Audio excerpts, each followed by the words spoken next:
Hi,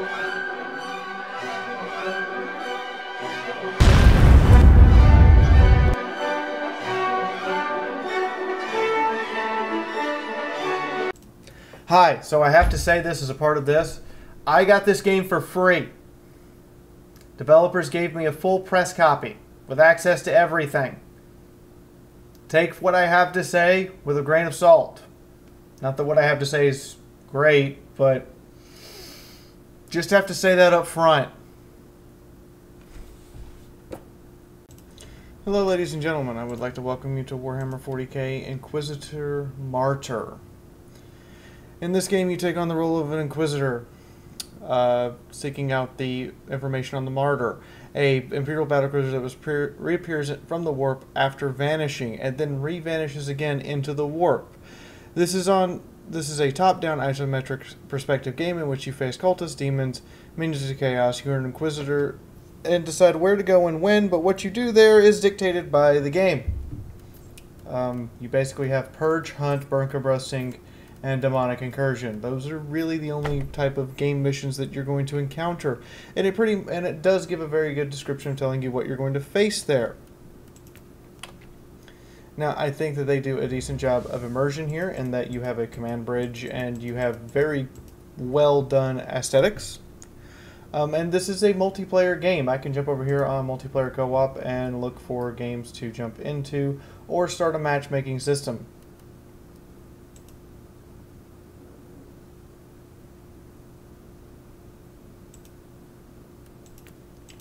Now, that much said, I don't think it's a very good game, and I'm going to get into why. There are several pending things that should be addressed, but we'll start with the pros in order to talk about it. Now, it does a very good job presenting the lore, and the little zoom in and zoom out screens, which are really just glorified loading screens, still do a decent job of keeping you immersed in the game. You can see that was a loading screen. You actually saw the little icon. Now I'm going to jump into this next campaign mission for this character class. I have played a total of 15 hours of this game. And I'm going to say, combat is not going to be what you were expecting. Now those numbers you saw for the missions, each one of those is a combat power rating. This is a combination of your item rating plus your character skills added together to generate a number to indicate if you should be able to do this mission or not. Get used to that rating being orange and red, folks, because for the most part it is. Now, strangely enough, I can control this with the arrow keys or with the mouse. And this is as far as I can zoom out. My view can be rotated around. Pretty simple camera controls. I wish I could zoom out more, because ranged combat, obviously that would help. The rebellious forces of the Astra Militarium have taken over the area, and they're fighting with the loyal Imperial Guards.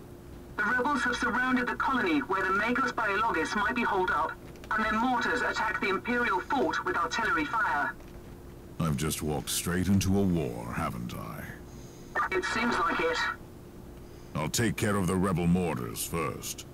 So, as I was saying, I'm going to move this up here, and I'm going to go ahead and quiet down the dialogue significantly, because for some reason it keeps changing the audio settings. This should be near muted. You are an Inquisitor, but you don't decide what you're going to do when you get there, just where and when. Now, as you can see, we have very Diablo-esque game, can be controlled via mouse clicks, and firing is controlled via left and right mouse and the 1 and 2 keys. But you'll notice something about this. For a start, the list of abilities I have is left, right mouse, 1, 2, 3, 4, and switch weapon set, and different abilities for the second weapon set. But you'll notice I can't change my weapon loadout once I drop into a mission. So if I came with the wrong weapon loadout, I just have to suffer. They do a very good job with the aesthetic and making sure to immerse, but as you can see from the combat, your characters are kind of slow. Like, this is an Inquisitor running, and this is him fighting. And these enemies are obviously just pure cannon fodder.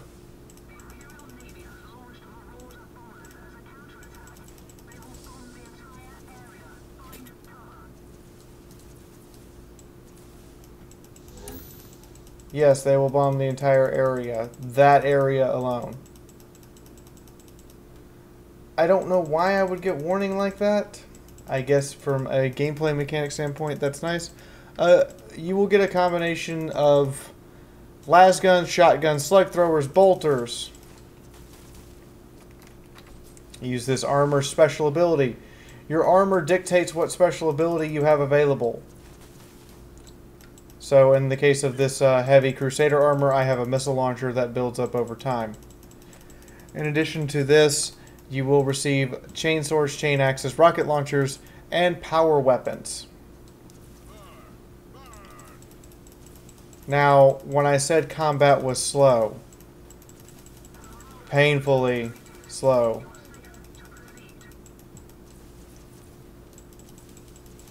I wasn't kidding.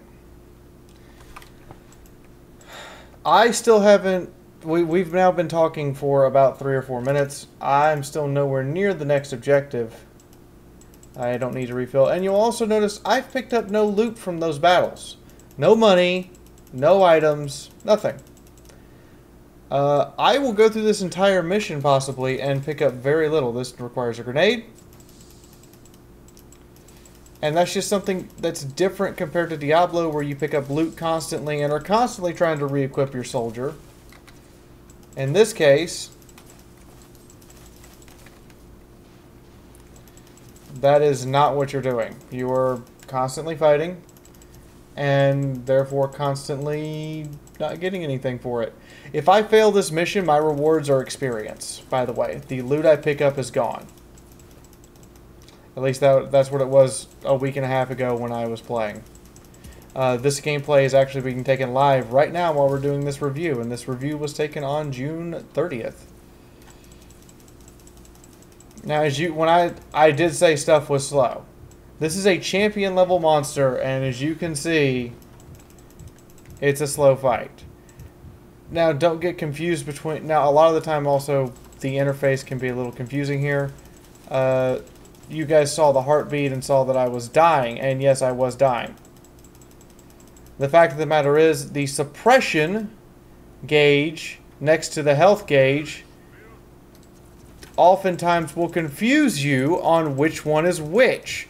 And you won't realize you're dying until you start getting that warning heartbeat that says, hey, you should use a stim pack.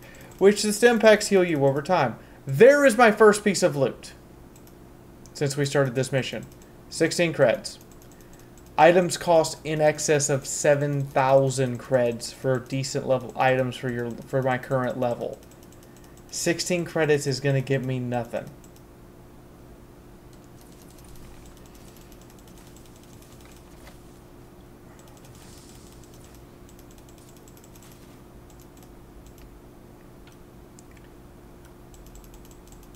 Now here's a chest.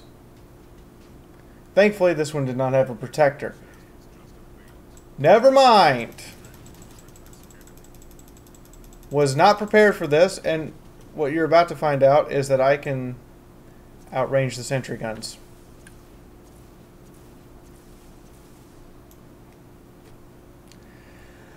The difficulty, even on the easiest difficulty, you're faced with enemies who are vastly more powerful than you, simply to make sure that you have to do a lot of this extra attacks on singular random mooks in order to kill them. It literally is designed to stretch out the game time. Combat is slow and clunky. I mean Diablo 1 clunky. Having gone back and played Diablo 1, 2, and 3 before I made that statement, I can say that even the Vindicator-style assassin feels like it's moving in slow motion. Or like the game just isn't as fast-paced as it claims to be. When I mentioned item rating, I'm item rating 126 with this particular character. This is a 150 mission. This is the easiest mission I can take. I've also tried Fallout 1 and 2 to see if it was faster or slower, and it's about the same speed as Fallout 1, a game that came out over 20 years ago. And as I mentioned earlier, the inventory is, oh god, landmines. Not completely utilitarian. I have a suit of armor that will counteract landmines.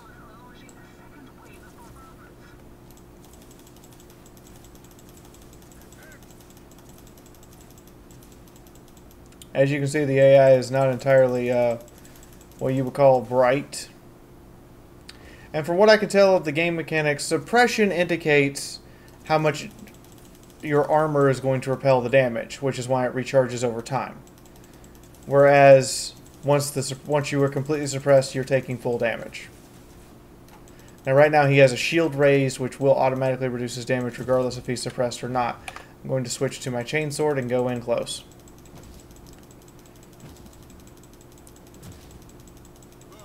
That's combat. That is your primary thing you're going to be doing this game, is combat. There are no story decisions that you make. You are playing on a fixed story. Fair warning.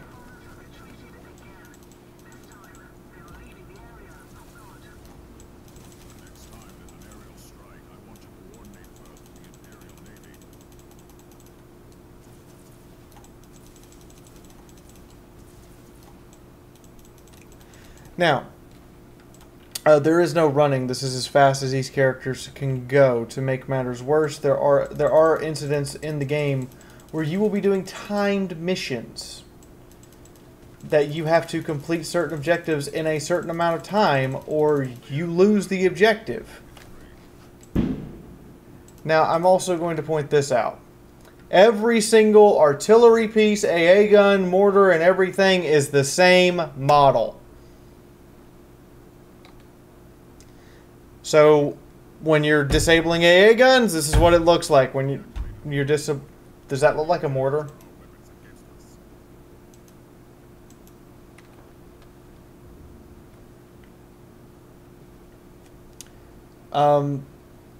As far as classes go, I'm going to exit the mission now.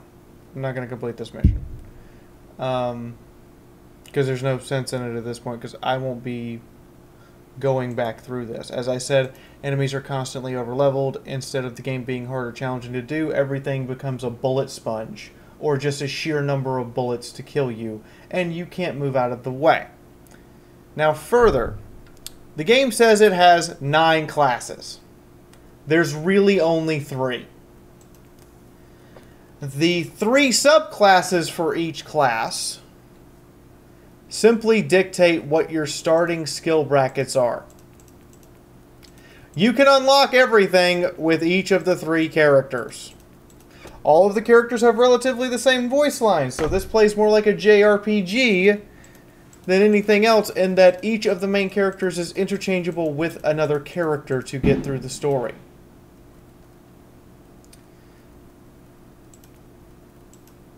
There's some sort of morality that I just haven't ever unlocked. I don't know how far in the game I have to go to get this. If it's at the very end of the game I suddenly have a moral compass and decisions to make, then why did I have to play through 50 levels of progression to get it? I apologize, people are shooting off fireworks outside now. It doesn't live up to playing Space Marine, or Vermintide, Armageddon, Deathwatch, or Battlefleet Gothic in terms of actual fun. This is closer to Space Hulk Deathwing when it first came out. Not the enhanced edition we have now, where they've corrected most of the things I cited in my review. And it makes a half-decent game now.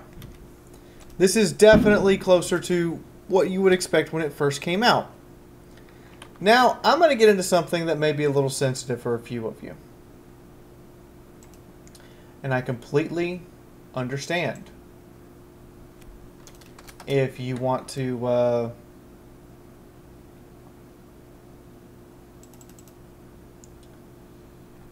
if you disagree with me, but let's talk about the pricing of this game and the way the marketing has been handled.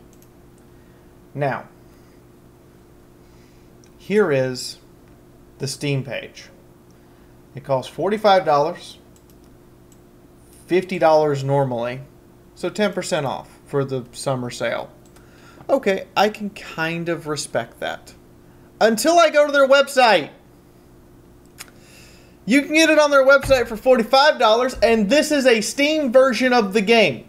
Look at it right there. You get the Steam version of the game from their website for $5 less. So literally, they're cutting Steam out to give you a Steam key to go activate. And then there is the Deluxe Edition, the Deluxe Ultimate Edition, and the Holy Crap, I want all of the things because I'm crazy edition.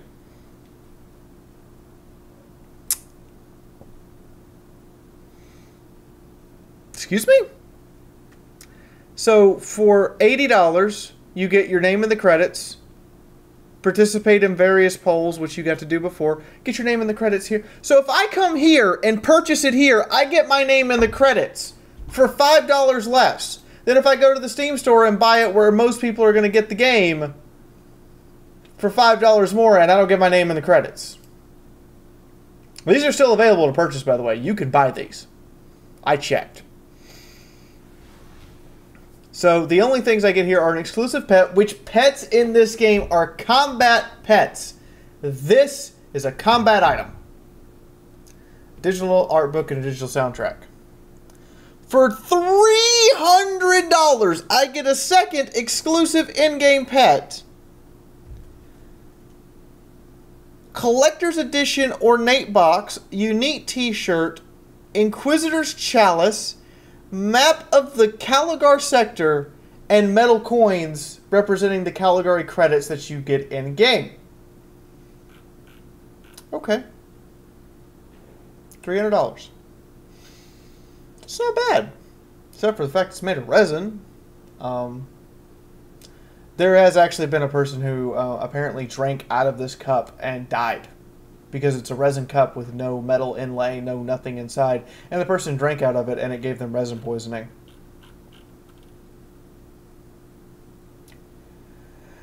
Hope it was worth the $300. Now, the Grand Master Pack. There are people's names on the Eternal Wall of Glory, by the way. People bought this. All future DLCs. Wait! I paid $80, I don't get future DLC. I paid $300, I don't get future DLC. I only get future DLC that might happen if I drop $1,000. I get an extra exclusive pet. I get the same special gestures as the $300 pack, by the way. I get the same 4 items they got. I get a pen drive. You mean a thumb drive. Just so you don't confuse it, it is a thumb drive. A signed hardcover artwork book. Signed by who? Number 3. Signed hardcover book of stories and arts. Signed by who? The devs? The artists? The writers? Like, who signed it? Everybody? I'm okay with everybody, but I just want to know. And an exclusive half-day studio tour. Okay, sure. But I went through and figured out what it would cost to have all of this made. It's $290 to have all of this made. Except for the day-and-a-half studio tour, which I assume is just you coming into the studio and hanging out with the devs while they work and then playing the game with the devs. And I was actually right on that one. We're going to get to that in a second. No, you cannot drink from the resin cup. The half-day studio tour is 4 hours, according to what I was informed, at the studio. Okay. But I'm going to show you guys someone who went and took the studio tour. So this footage is brought to us by Game Night. Now, they have a rendering PC that's strictly for rendering trailers and game footage for new concept. And this is just, standard stuff you would expect at a developer studio, covered in 40K juice. As you can see from everyone having an Imperial Chalice out. I doubt those are actually out all the time. There's one on the floor. I'm being hypercritical of this for a reason.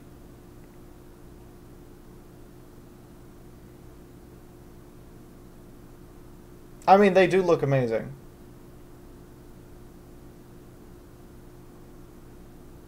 Now, here's something important.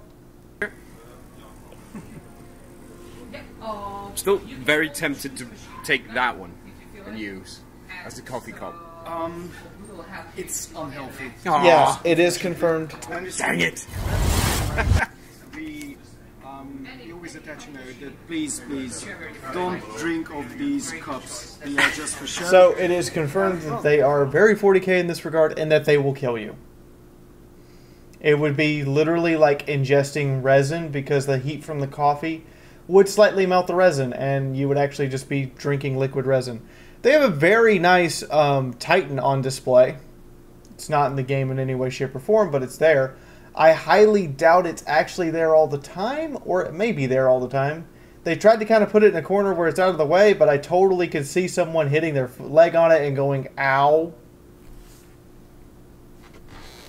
Now,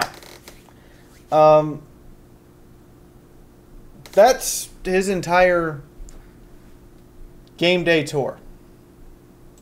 He's going to play some Inquisitor-Martyrs with the devs. He's going to get to do an interview with the developers. And that's it. So I had to sit there and think about this. This blatant cash grab idea. I'm not okay with this. At all.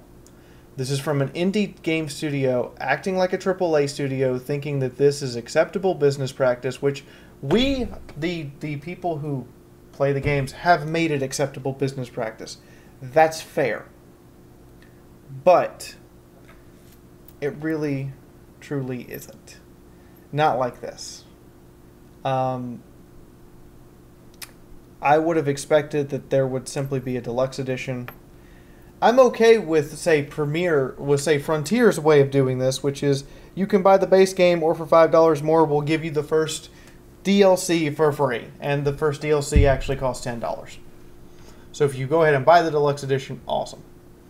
But this is disgusting. I don't think the company executed what they designed very well. And these are my parting words. When you have to stand them up against the competition of Mordheim, Divinity Original Sin, or Diablo 3, the gameplay experience is just not there. When you have to, say, compare this to other 40k games, there are so many other 40k games, oftentimes cheaper now because they're older games, that will give you better experiences that would be more worth your money. So if you just absolutely have to have it coated in 40k juice, Deathwatch is better. If you need, seriously? Vermintide, if you want Warhammer Fantasy, is better. Armageddon for strategy, or the Dawn of War series, except 3. Not going to say 3. Or if you want something more personal and tactical, I personally really like Battlefleet Gothic. They did a great job. And Battlefleet Gothic 2 is coming out later this year. At the end of the day, there is so much more they could have done to make this a good game. The concept is great. It's there. It's a unique concept. Don't get me wrong. But it's executed so poorly. And the way in which they make this look like a AAA Ubisoft EA-esque cash grab with different additions that give you more and more in-game unique stuff that is actually an in-game advantage, or in-game unique stuff that is, or out-of-game, collector's things to knickknacks to put on your wall. I can't stand behind it and say I approve. As a matter of fact, I can say without a doubt their pricing model is awful and the game they created is not worth the pricing model. I honestly think this game, in its current state, is a $20 game. $25 at most, and the devs are going to be upset with me to say that, but that's the truth. I originally played this game back in January when I was given a free press copy as a part of Livestream. And now it's been almost 6 months. This is what we still have. They're still releasing patches for it, but this just needs a flat-out overhaul. And to not have been released yet. I understand if they ran out of money, but in this present state, I can't support it, and I can't stand behind it. As a matter of fact, I'll tell you right now, I would say, while the devs are trying, and they are acting like a AAA company, this is extremely poor execution, and I would give this a complete pass. Until it gets major updates and complete redesigns, this game is not worth your time or your money. And some of you are going to be mad at me in the comments, and I'm okay with that. This has been Fiaura, and this is a brutally honest review. Check out the previous one. If you like my work, why not support me on Patreon? I know you have like 10 people you do that for, but seriously, all of us will ask, and you get to pick and choose, and when you do pick, we feel absolutely honored that the people that you choose. Hit the like button if you found this helpful, and hit the dislike button if you found my take on this absolutely repulsive. And let me know your thoughts in the comments themselves. Now in the meantime, I'll see you guys later. Good night, everybody.